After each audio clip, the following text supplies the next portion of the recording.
Pourquoi l'Argentine ne convoque-t-elle pas des joueurs noirs? Avant de continuer, n'oublie pas de t'abonner et partager la vidéo.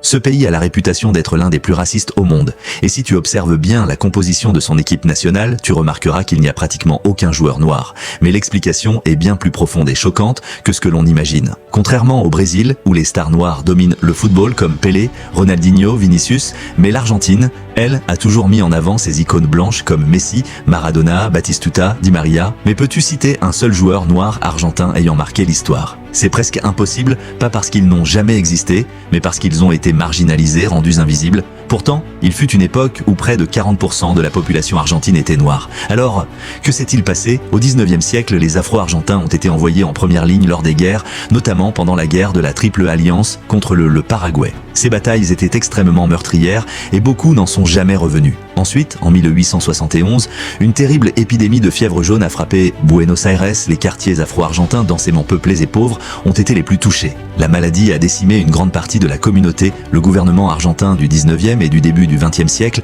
a activement cherché à blanchir la population. Il encourageait massivement l'immigration européenne, italienne, espagnole, allemande, tout en supprimant volontairement toute trace des Afro-Argentins dans les recensements. Résultat, toute une population a disparu. Aujourd'hui encore, de nombreux Argentins ignorent que leur pays a eu une large population noire. Et l'absence de joueurs noirs dans l'équipe nationale n'est pas due à un manque de talent, mais à une histoire où une communauté entière a été effacée. L'Argentine aime se présenter comme un pays blanc d'origine européenne, mais la vérité, c'est que son histoire est beaucoup plus diverse et beaucoup plus douloureuse qu'on ne le raconte.